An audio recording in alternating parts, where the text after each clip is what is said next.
All right, welcome everybody. Today's video is a little bit different than our normal lessons. This is not actually a lesson on new material. It's just some hints and reminders for the first two questions of homework 38. It's possible that some of you will be doing homework 38 directly following lesson 38, and then some of you might be doing it several days later. While the concepts here on homework 38 are the same as what we've been doing, your ability to determine what the original graph of the function should look like based on information about the original, about the first derivative, and about the second derivative. Everything we've been doing the last couple of days is focusing on the relationships between those functions, but here you're just asked to apply it in a slightly new way. So you're going to be given a list of information and you're going to be asked to sketch an appropriate graph. Please keep in mind that some of these problems would have multiple answers, and your teacher's answer key will just show you kind of the most obvious one. But again, keep in mind there could be multiple answers, so check with your teacher if you have specific questions. The best way for us to start is just to do a little bit of a review. So you might want to jot this down anywhere that you think it could fit in the white space, or feel free to write it on a separate sheet of paper. Technically, everything I'm about to say you already know, but we're just going to remind ourselves, and then we'll see a direct application of it. So the first derivative, some of the information that you could be given, you could be told a value where the first derivative is equal to 0. If you are told where the first derivative is equal to 0, then you are being told the location of a relative max or min. You would know which one it was based on other information. But if you are told that the first derivative is equal to 0, then there is a relative max or min there. If you are told that the first derivative is undefined, then that means you either have a cusp, a vertical asymptote, or a vertical tangent. Most of the time, you will get to choose which of those you want to be. Sometimes it has to be one of them, depending on other information in the problem. But usually, you're going to kind of get to pick. Most of the time, you choose between a cusp and a vertical asymptote. Personally, I'm kind of a cusp gal, so you'll kind of figure out which one you are. Other information you could be told about the first derivative. If you are told some location where the first derivative is greater than 0, then that, of course, means that f has to be increasing in that location. And then if you are told that the first derivative is less than 0, then, of course, you know that f has to be decreasing. So again, technically nothing new, but being asked to translate those words into a graph is a little bit new. Then the second derivative. So what are some things about the second derivative that we might tell you? Well, if we tell you specifically where the second derivative is equal to 0, well, then you have a point of inflection. If we were to tell you where the first derivative is greater than, or I'm sorry, the second derivative, where the second derivative is greater than 0, then that, of course, is where f is concave up. And if we were to tell you where the second derivative is less than 0, then we would, of course, be telling you where f is concave down.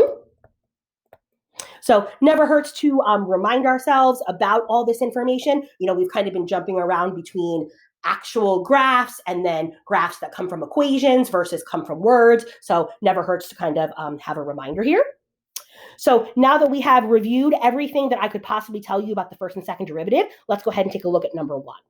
So the most telling thing about number 1 is the fact that they're telling you to sketch a smooth curve. When they tell you to sketch a smooth curve, what they are indicating here is that this is a polynomial. So all connected and no kind of weird things happening. The second thing that they tell you that is interesting is that you are going through the origin. So that is, of course, the point 0, 0. Then they appear to tell you something about the first derivative being less than 0 for x is less than 0. And then they tell you that the first derivative is greater than 0 for x is greater than 0. So 4 kind of important pieces of information that we're going to keep in mind. So I'm going to go ahead and start by just sketching a coordinate plane here. What I know for a fact is I know that this has to go through the origin. So that would, of course, be 0, 0. Then in purple, they are telling me that the first derivative is less than 0 for x is less than 0. So what they're telling me is that they're telling me that f is decreasing over that location. Whereas in the pink, when they tell you that the first derivative is positive for x is greater than 0, they are telling you where f is increasing. So, because of the fact that you have to go through the origin, because of the fact that you have to be a nice smooth curve, because of the fact that you have to decrease on the left side and increase on the right side, a perfectly reasonable estimate here would just kind of be what looks like x squared. Again, here is your purple piece showing you that the first derivative would be less than 0. That's where f would be decreasing. And then here's your pink piece. And then again, the fact that you have to go through the origin. So that's why you have a point there at 0, 0.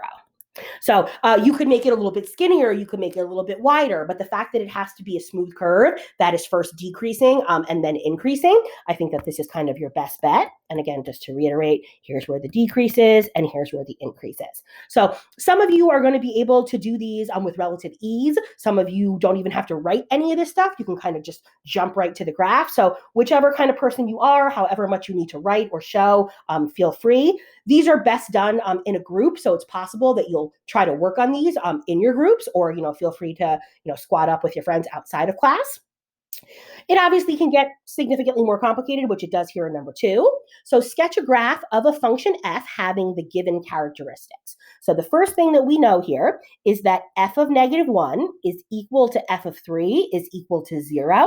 So if you plug -1 or 3 into the original f, you're going to get a 0, which means that these are your x-intercepts. So let me go ahead and start with a coordinate plane here.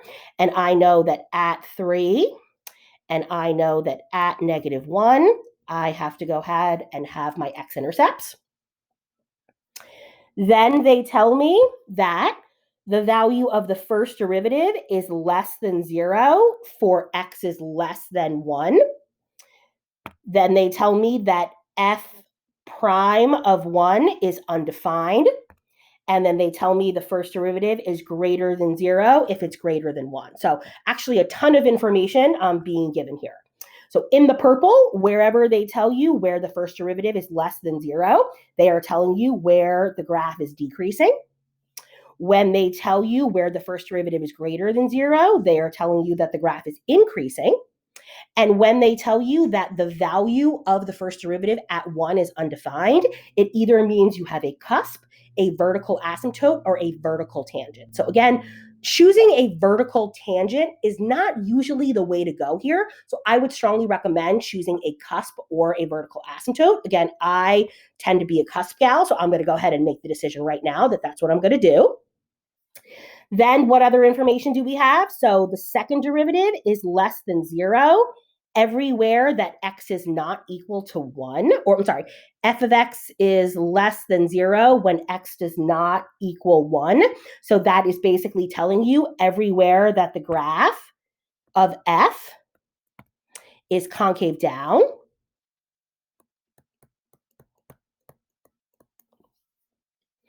And then, back to limit notation. It's been a minute. So back to limit notation, the limit as x goes to positive infinity has to be 4. The only way that you can have a limit that's approaching 4 is if you have a horizontal asymptote. So I'm going to go ahead and add that to my graph, that at 4. I have to approach it on the right side, and I'm just going to go ahead and maybe assume that I'm going to do it on the left side as well. So this is y equals 4. And again, there's a horizontal asymptote there. So quite a few things to consider. I'm going to go ahead and label 1 as well, since I know that that's where something kind of funky is happening. So you have to go back and look at each of those different pieces. So at 1, I know that there is going to be a cusp. I know that the graph should be decreasing on the left side of 1. I know that it should be increasing on the right side of 1. And I know that it should be concave down everywhere and then approach 4 on the right-hand side. So turns out that because I have to go through these x-intercepts of -1 and 3, and I have to ultimately approach positive 4, that means that the cusp at 1 has to be somewhere in the negative region. Then the right side of this graph, starting at 1, it has to go through 3. It has to be increasing. It has to be concave down. And then the limit has to exist. So it has to look like this. So again, starting at 1, take a look at the piece to the right. It is increasing. It is clearly concave down.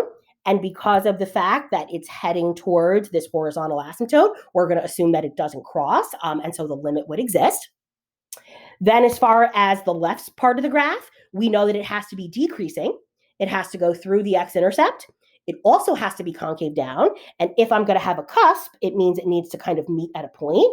So the second half of the graph is going to look like such. So again, here is my cusp. It should look like a point as opposed to a curve. Here is the piece of my graph, which is increasing and concave down. Here's the part of my graph, which is decreasing and concave down. These are my x-intercepts. And then this is my limit. So obviously that was significantly harder than number 1. You're going to find the next 6 problems to kind of vary in difficulty level. I think that hopefully showing you those 2 should be enough. And then to get full credit for homework 38, you're going to have to go and attempt the rest. Again, one final reminder, when you go ahead and check your answers against your teachers, keep in mind that some problems could potentially have multiple answers. So just confirm with them if you have any questions.